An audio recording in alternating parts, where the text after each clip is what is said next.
Hello, everyone, and welcome back to the Everyday English Practice Podcast, the easy English podcast where we learn English the way people actually use it in real life. I hope you're doing well today, wherever you're listening from, maybe at home, on a walk, or even while cooking. Thank you for choosing to spend this time with us. Before we get comfortable and dive into today's topic, just one small thing. If you enjoy learning English through calm conversations, real-life examples, and zero classroom pressure, make sure you subscribe to the Everyday English Practice Podcast. It really helps us grow, and it also means you won't miss future episodes like this one. All right, now let's slow down a little. Yeah, no rush today. Jack, how has your day been so far? Honestly, it's been one of those normal days. Nothing dramatic, nothing exciting, but sometimes those are the best days. I completely agree. Quiet days are perfect for learning because your mind feels open and relaxed. Exactly. And today's topic actually fits that mood very well because it's something many English learners believe they understand, but they still feel confused about when they try to use it. Yes, today we're talking about something you've probably heard many times while watching movies, reading stories, or listening to native speakers. And that structure is would have plus past participle. When learners hear sentences like, I would have called you, she would have helped, they would have finished earlier, they often pause for a moment. They understand each word separately, but when the words come together, the meaning suddenly feels blurry. And sometimes even a little scary. Very true. Many learners tell us something like this.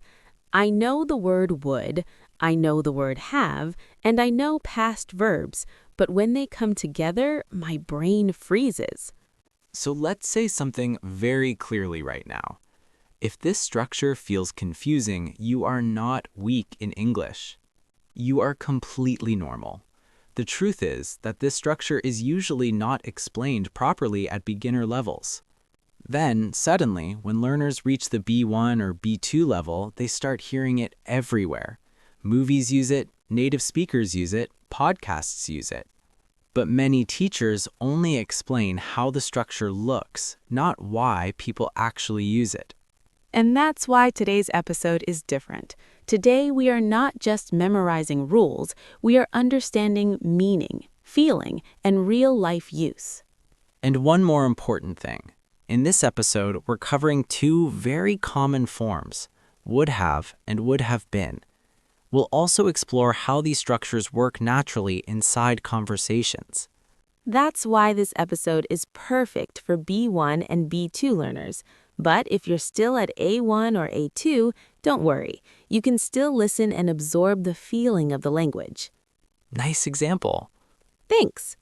All right, let's begin gently. First question for you, Jack. Go ahead. When you hear a sentence like, I would have helped you, what feeling do you notice? The first thing I feel is regret. Exactly. And that is the key emotion here. Very often, would have carries a feeling, not just information. It talks about the past, but not a real past action. Instead, it talks about a past possibility that did not happen. Let's slow that idea down. Imagine this situation. Yesterday, your friend was moving to a new apartment. You wanted to help, but unfortunately, you were sick, so you couldn't go. Today, you meet your friend and you say, I would have helped you, but I was sick. That sentence tells us three things. Yes. First, you wanted to help. Second, you didn't help. Third, there was a reason. And this is the heart of would have. It's not about what actually happened. It's about what could have happened but didn't. Many learners confuse this with the simple past. Right. If you say, I helped you, that means it was a real action. But when you say, I would have helped you, you are talking about an imaginary past, a past that only exists in your mind. And in English, we use this structure to talk about regrets, missed opportunities, polite explanations, and reflections. That's why this structure feels very human. Yes, native speakers use it when they look back and think if things had been different. Let's look at another example. Okay, you would have passed the exam, but you got sick. So what does this mean? It means the person didn't pass the exam, but they had the ability to pass. Exactly. Something in the situation stopped them. This is very important. Would have often shows ability plus condition. If the condition had been different, the result would have been different. Now, let's talk about the structure itself, but without pressure. Yes, just understanding, not grammar fear. The structure is simple. Would plus have plus past participle. Examples: would have gone, would have seen, would have finished, would have helped, would have done. And the past participle is the same verb form you use with have, like have eaten, have finished, have been, have seen. Exactly. And that brings us to another very common structure: would have been. You hear this one a lot in conversations. For example, it would have been amazing, meaning it wasn't amazing because it didn't happen. Or that would have been nice. Again, a gentle regret. Native English speakers often use this structure to sound soft, thoughtful, and polite. It avoids sounding aggressive or blaming. That's why this structure is very important socially. Yes, it allows you to express feelings without sounding harsh. Now, let's pause for a moment. Good idea. If you're listening right now and thinking, oh, so that's what it means, then you're already making progress. Don't try to memorize 10 sentences immediately. Instead, just understand the feeling behind the structure. In the next part of this episode, we'll go deeper into daily life examples, common learner mistakes, and how people naturally use would have in conversation. We'll also compare it with other structures so you don't mix them up. And we'll practice situations you actually experience in real life. So stay with us. We're just getting started. So now that we understand what would have and would have been really mean, this is usually the point where many learners start asking a new question. They say, okay, I understand the idea, I understand the grammar, but how do I actually use it when I'm speaking? And that's a very honest question, because understanding something in your mind is one thing, but using it naturally in real conversation is another challenge completely. Many learners say something like this: when I'm listening to English, I understand it, but when I start speaking, my brain suddenly stops working. And honestly, that happens to everyone when they are learning a new language. So today, we're going to remove that pressure slowly and gently. The first thing to remember is this: you don't need to speak perfect English immediately. Fluency grows through small steps. And one of the best ways to practice would have is by connecting it to real-life situations. Let's start with something very common: missed opportunities.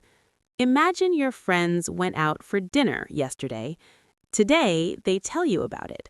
One of them asks, "Hey, why didn't you come with us last night?" Many learners reply very simply, "I was busy." Now, that sentence is correct, but it doesn't really show your intention. Instead, a more natural English reply would be, "I would have come, but I had to finish some work." Do you feel the difference? The second sentence feels warmer. It shows that you actually wanted to join them, and that is exactly the feeling would have helps express. Now, let's imagine another situation. You were invited to a small party, but something unexpected happened. Later, when you talk to the host, you say, "I would have joined the party, but my car broke down."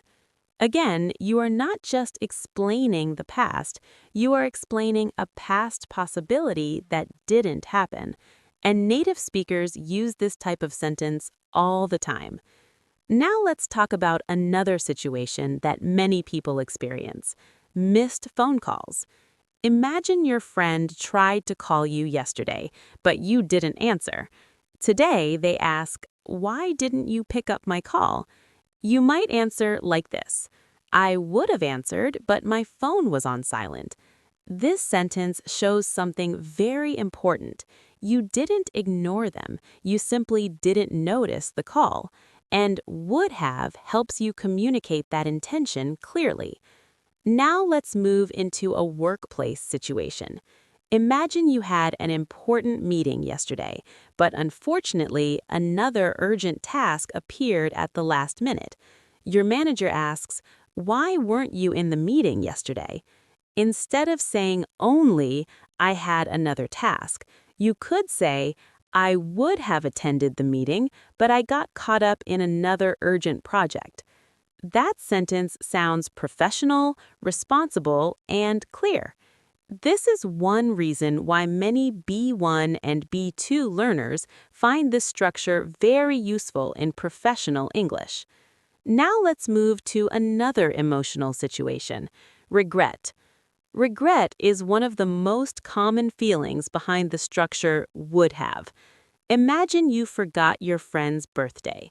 Later, you meet them and say, "I would have wished you happy birthday, but I completely lost track of the date." Notice how that sentence shows regret. You care about the person. You simply made a mistake. Now let's explore another structure we mentioned earlier: would have been. This form is extremely common when we talk about experiences or feelings. Imagine your friend went on a trip without you. They show you photos later. You look at the pictures and say, "It would have been amazing to join you." That sentence means the trip already happened, but you are imagining how the experience could have felt.